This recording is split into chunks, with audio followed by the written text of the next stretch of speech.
A very good afternoon, students. Welcome back to Human Capital Management. So now we move on to the second unit.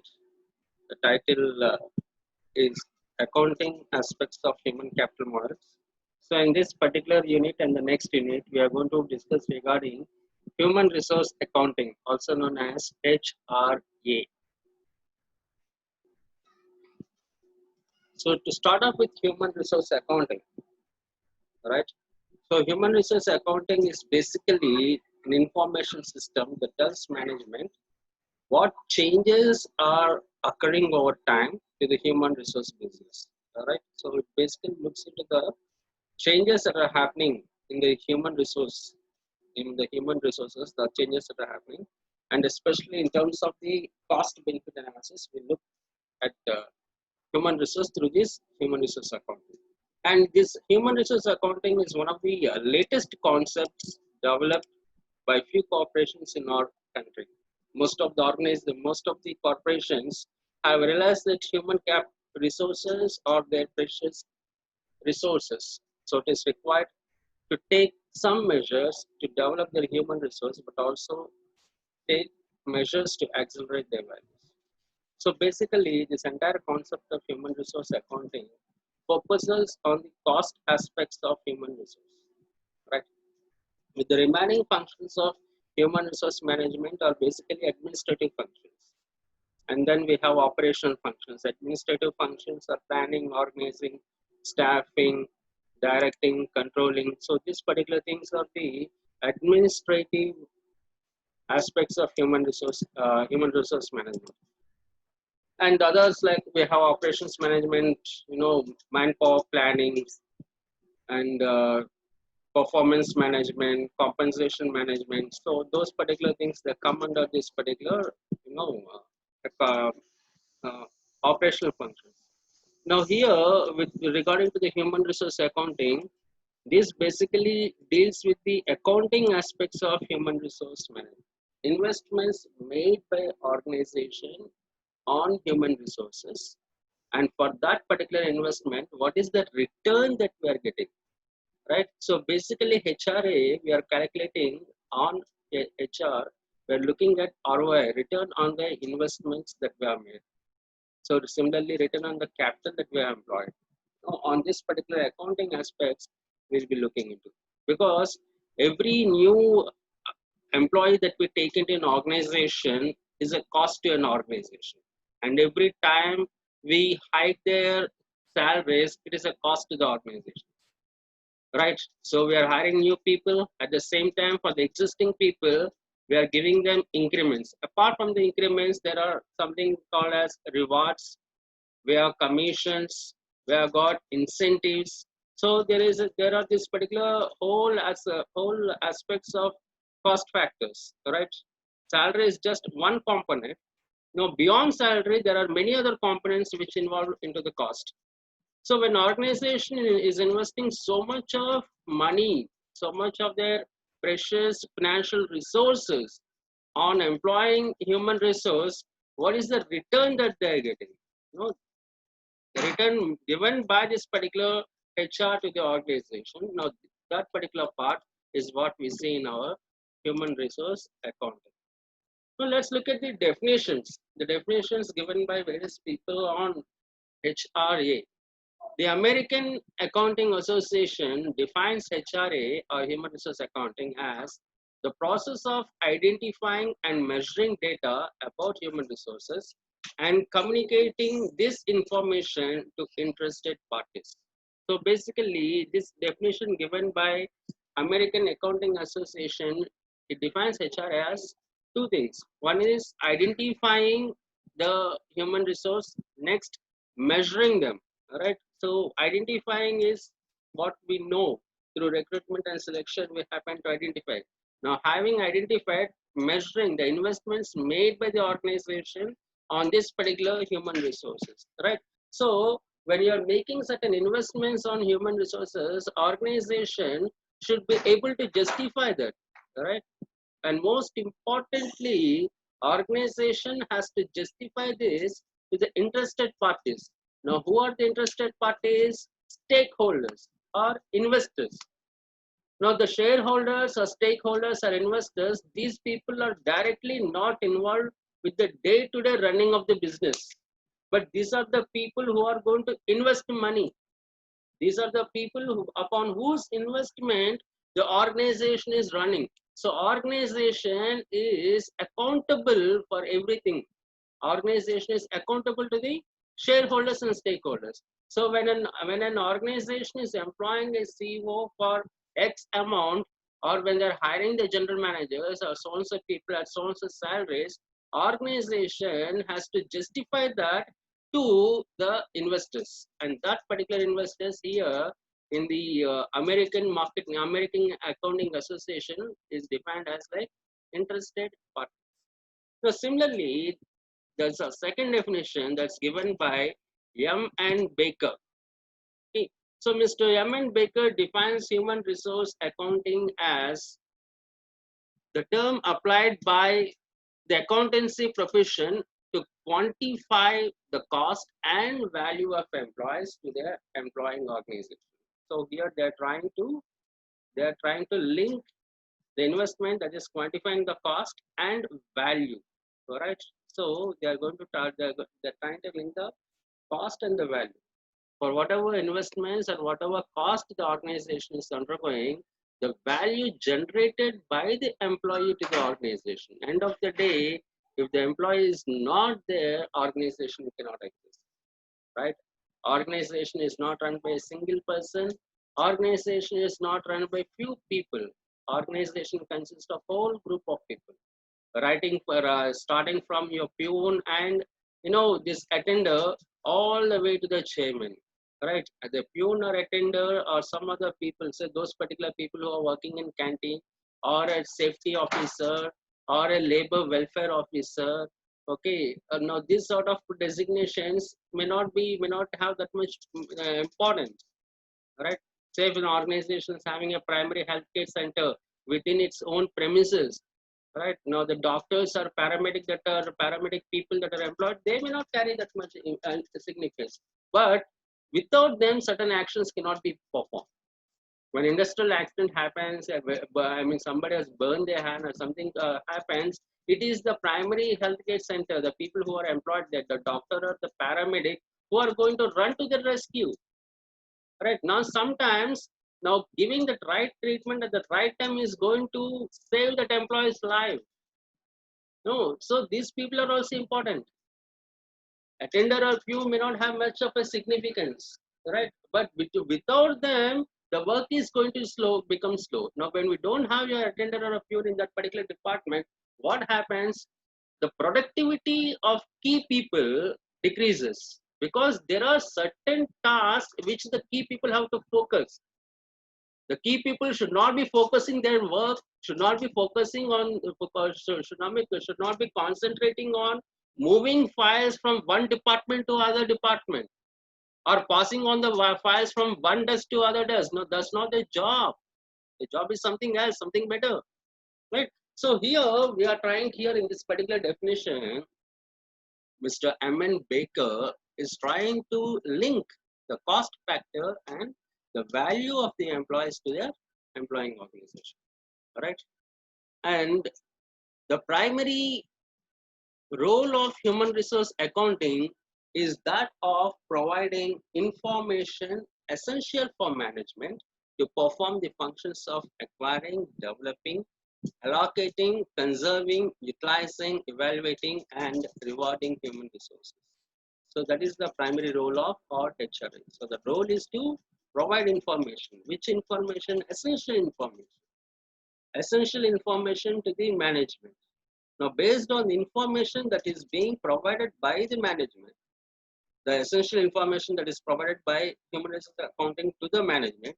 So what is the management going to do? Management is going to look after acquiring, developing, evaluating, and rewarding the human resources. Now, moving further, let us look at the basic objectives of human resource accounting, right? So, the first objective of human resource accounting is it facilitates managing the people as one of the resources of the organization.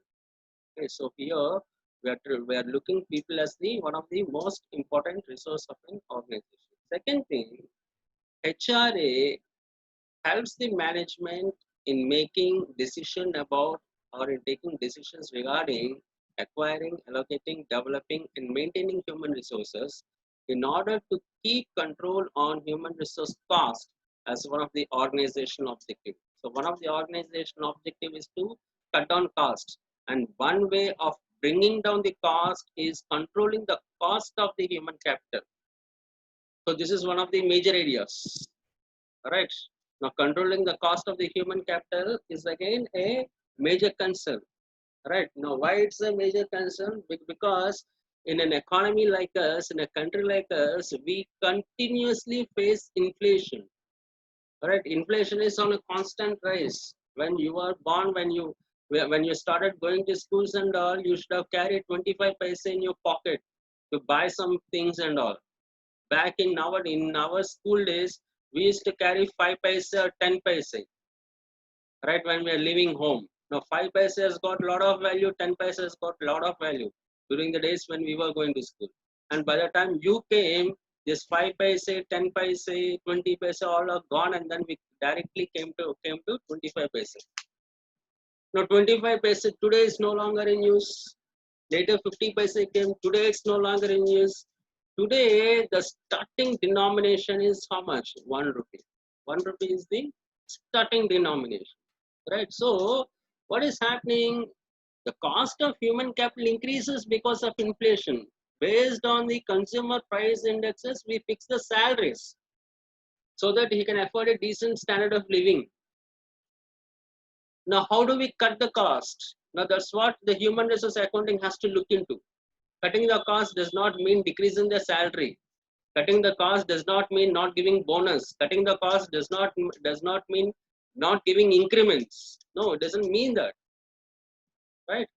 So organization here, cost cutting in the sense, right?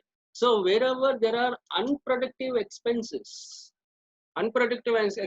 there we can get. One particular unproductive expense can be overemployment, or other unproductive expense might be in certain areas because of human labor. Now there, the number of mistakes might be very high, the number of errors might be very high. So maybe the time has come for the organization to move from labor intensive technology to capital intensive technology, right? So we'll have to hire now new capital, people who have got technical background to work on a mission. Now, previous people, they don't need any technical background. Even if they're illiterates, we have employed those particular people and we use them to manufacture certain things. But today, to work on a mission, we need certain people who are technically sounded. So, these particular decisions regarding the human resources can be taken, and that's where human resource accounting comes into the picture. Whether we are using our manpower efficiently and at the same time effectively, right? And how we can control the cost, that is the cost that we are incurring on human resources. And the third basic objective is to provide information to the management regarding human resource cost and value, right? So we'll have to take into consideration this particular cost and value, right? So generally, when we consider this particular cost and value, right? When we take this particular things, cost and value, what happens is when the cost shoots up, generally the value comes down. So it is always necessary, the value needs to be higher than the cost, right? So salary is equal to the cost incurred and the value. All right. So whenever, the value given by the employee and the cost is nothing but the amount that you are paying. So what happens is, if the value, that is nothing but the contribution in terms of his intellectual capital, in terms of his social capital, in terms of his emotional capital, that's one particular side of the coin. Other side, in terms of his knowledge, in terms of his experience, in terms of his qualification, his skill, his talent, these particular things, they drive an organization, right? So we can, every time we cannot be looking only on the cost factor and decide Now, whether that particular employee is useful to us or not useful to us. Now, certain actions done by the organization or certain actions done by the employees are far beyond measure. You cannot measure them in monetary terms. You can only look at the quality of the work and appreciate it. Now, certain tasks cannot be quantified. It's not possible to quantify. Okay. So there in that in light of that, what we'll have to look into is what is the value that is being generated by these employers. The higher the value, the cost factor diminishes. The fourth one, the fourth objective, to see whether human resources are effectively utilized or not. Right. So every member in the organization, especially in the managerial positions, they need to ensure that the human resources are effectively used. And the fifth one, to see whether human resources are producing a return on investment of the persons interested in the organization or not. Okay. So what are they trying to do here? What is the objective? The objective of HRA here is to monitor or to ensure that the employees whom we have taken on board or the employees whom we recruited and selected, these particular employees or employees in the organization, they should ensure they produce what? A return on investment, right? So what is the particular return on investment? So we are taking this particular manager at the managerial cadre, say at the general manager cadre, you happen to take an employee for monthly salary of 1.2 lakhs or 1.5 lakh per month. So you're paying him a 1.5 lakh per month and then you're taking him at certain designation in the organization, right? So monthly we are incurring this particular cost of 1.5 lakh. So in a year we are investing on him 18 lakh rupees is the package that we are giving him. So when you are paying him 18 lakh rupees per year as a package, 18 lakh rupees per annum as a package, now his contribution, his value to the organization should be at least 5 times better or 5 times more, right?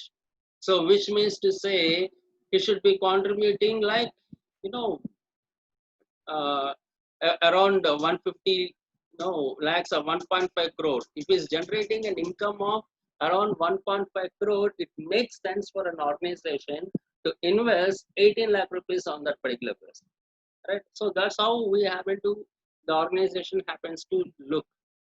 Think. So that is what this particular objective is informing us in terms of the return on the investment.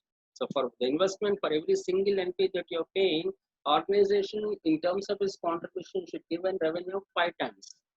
And finally, when we look at the sixth one, here, provide human resource accounting detail to outsiders like finances, such as bankers, financial institutions, and creditors. Many a time, when organizations, I mean, especially the this particular fundraisers, these are the people from whom organization happens to raise funds from the financial institutions, raise from a bank, from creditors, from this particular people. So when they want for further investment in this particular organization, when it wants to grow, when it wants to expand its particular businesses, when it wants to grow, it needs more funds. And in the particular pursuit of more funds, the financier looks into the human resources. Right? Look at this particular human resources. So human resources again play an important role. Say if that particular person believes that this organization has got talented employees, this organization has got skilled employees, they'll obviously fund it. And if they don't have the confidence on the human resource, they are not going to fund it because they're afraid that their capital might be lost. They're afraid that their investment might be lost. Okay, so many a time this particular human resources also determine regarding the funding given to the organization by the financial institutions. Now let us look at the need. What is the need for human resource accounting? All right. A business manager has to use his resources carefully to achieve immediate and long-term goals for the organization. This necessitates valuable information about resources. The human beings constitute an important asset for an organization. Without people in the organization, other resources, physical and financial, cannot be effectively used. In conventional accounting, not much information is available about human resources.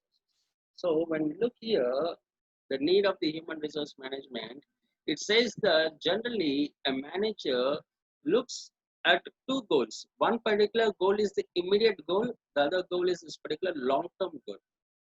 Okay, so when we're looking at the human resource management, let us not overlook and let us not look into the immediate goal. Let us look at the long-term goal for an organization.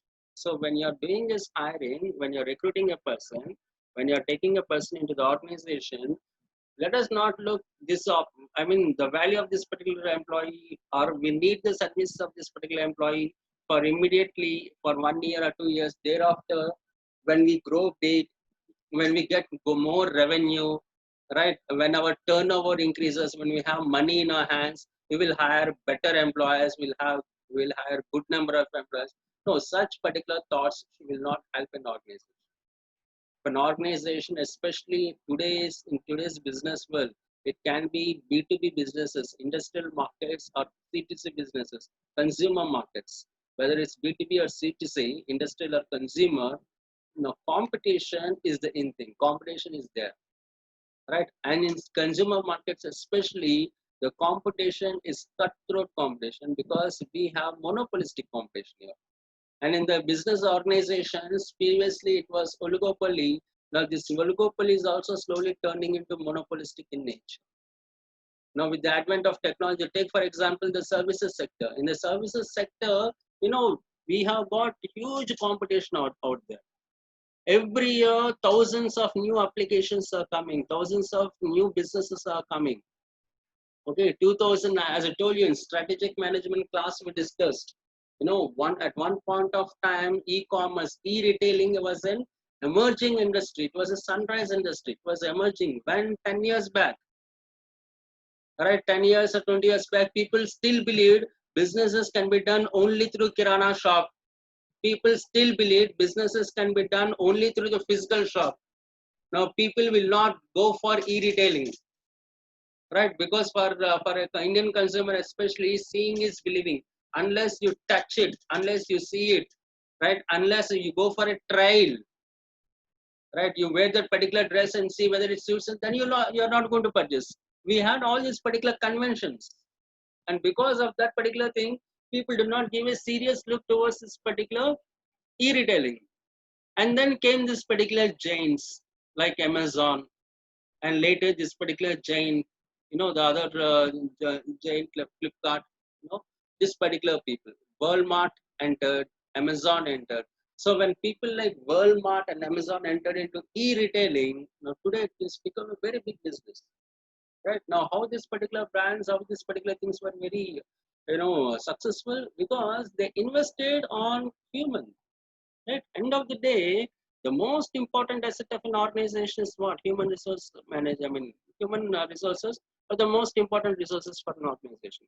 And the investment they did not make that particular time when they're hiring employees, right? When they're hiring employees for a good salaries, when they were visiting employees for getting on these particular people, when they're visiting India's premier institutions, people should have laughed at them, right? Okay, 2012 when Paytm has gone to campuses like Symbiosis and all, no, the people should have laughed at them, and some of the business people should not have given them entry because that particular day nobody knew what Paytm is. People only knew that if you want to do your phone recharge, online phone recharge, you do it through Paytm. Now that's the only knowledge people had, right? They were only looking Paytm as phone recharge application. So that particular time when they were investing money on these particular employees, no, people should have loved. But that particular investment they made on employees 10 years back or 8 years back, the investment they made on their employees, today that investment has helped. Right? 2016 November, that investment has helped Paytm. Okay, from 2016 November onwards is a quite different story. As soon as the demonetization started taking place, now everybody started using this particular payment. Now today, more than, I mean, around 50 crore customers around India, more than 50 crore customers, at least once or twice they have used this particular application called Paytm. No, 50 crore is no joke. Your entire United States population put together will roughly come around 38 crores like that. Here we are talking about 50 crore population using one single application called Paytm. No, so successes like that were only possible when organizations made investments on the human capital. So that particular investment is not for today. That investment is meant for future. That investment is meant for long term. Right, Walmart. I mean, this particular businesses like Paytm and other applications like this, e-retailers like Amazon and all. When they started, they should not have seen any benefits into that, but they believed, they knew whatever investment we are making on human resources today, this particular investment will definitely give us success. Will definitely reap good benefits for us in the future, and that really did happen. Right. The other day, I read a story. I mean, this happened. I mean, this news article came when Indian markets were doing phenomenally well in 2000. I mean, this year in the month of February, January, February, around that particular time, a news article came. Now, the article said, now in 2009, when Paytm was not able to pay its employees, especially the peon people and at the lower cadre, when they were not able to pay them, it seems they gave them company shares, right? So 5,000 rupees, if the salary was like 5,000 rupees, or the salary was like 7,000 rupees, since they did not have this 7,000 or 5,000 also to pay that sweeper or to pay that particular peon in the company, that particular day, what the Paytm had has done is he has given them shares since he was not able to. Those fellows who have got those particular Paytm shares in 2020 or 2019 December like that, when they were trying to encash that, the share value ran into crores of rupees. No, it ran into crores.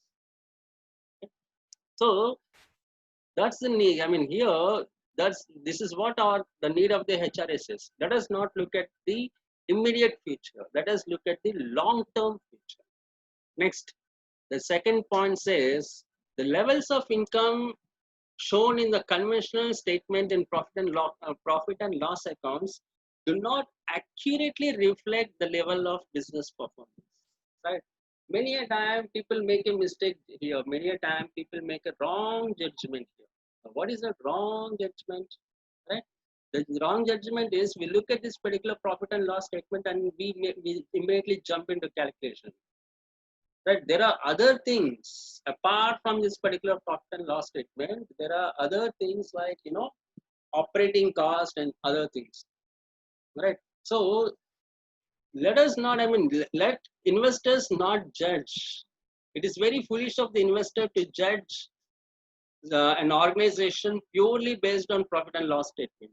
Many a time this particular profit and loss statement may appear like a mirage. You think that is a very green pasture, only when you go out there, you find it's just a sand. It's just a mirror of the light. It's never a real thing, right? So those particular things and all happen. So organizations, especially investors, when they are trying to look at an organization, let them look at the investments made by the organization on the human resources and then decide the success. Next, the third need of HRS is expenses on human resources are charged to current revenue instead of being treated as investments to be amortized over the economic service of the employees, with the result that the figures of net income shown are significantly distorted, right? So whatever expenses organization is undergoing, or the expenses organization is charged over this human resource management, right? Instead of treating that as an investment, let us look at it as an economic service. Okay. So what we are trying to do here, when you're paying salary to an employee, you are doing a service to the nation. You're contributing your part to the development of our economy, because when you're paying him salary, you're giving him purchasing power, and this particular purchasing power is what is going to drive the GDP. You don't pay salaries, you don't I mean, all when we look the first quarter results of 2021 financial year, India's results were really very very pathetic. Remaining all other economies, they were having like -3%, -4%, while China was having 2.1% growth rate. The only country in the world with a positive growth rate in the first quarter GDP result, only country to have positive growth rate was China with 2.1. Remaining all other countries was having negative. India, we had -24%, 23.9 to be exact. Now, why the GDP fell down to -23.9? Right? Because the lockdown was the most unplanned lockdown. Right? A country that is having 1.3 or 1.4 billion population, you cannot bring a 1.4 billion populated country to a grinding halt with 4 hours notice. Just 4 hours notice. Right? As usual, our Prime Minister regularly comes at 8 p.m. Might be 8 p.m. is his favorite brand. So it comes at 8 p.m. and then he just says like, we are going for demonetization or we are going for this particular lockdown. They should have done this lockdown phase-wise. No, what did we achieve with that lockdown? We achieved -23.9 GDP growth rate. Now today, these corona cases are reaching to 1 lakh. We are touching 90,000, 93,000 per day we are touching. Now, what action has government taken? At this particular time, we are starting our schools. We are opening our schools. We are opening our colleges. Now, you should have opened way back in June itself, right? Or at least that particular time, taking all the precautionary measures and all, you should have completed the academic year, given time, told them like we are going to start this particular lockdown. Thereafter, we are not going to have, given 2 weeks or 3 weeks time. In those particular 2 weeks, we should have conducted our examinations. The 2 weeks time, business people should have planned what to do, right? Similarly, people who are in the cities and all, they should have given time to get back to home. Had we done in a planned manner, we should still have negative growth only, but not -23.9. We should have had it like -12% or -10% or -8%. Right. So today, when you go to places like Surat, or when you go to the other industrial places in Maharashtra, Surat and all, where we have this cotton mills and other big businesses and all, no, we are finding deserted streets. The labor is not there. Place like Chandni Chowk in Delhi, on Nehru Place, which is flooded with migrant labor, especially from Bihar, UP, West Bengal, Jharkhand, these particular places. Now today you go to this particular places, you only find only Delhi citizens, no immigrants, and immigrants are not willing to come back again because of the humiliation, because of the insult, and all those particular things. So when they are not going to come back, no salary. When there is no salary, no consumption. No consumption, there is no. So here, that's what we are trying to say. Let us not just look at it as an investment.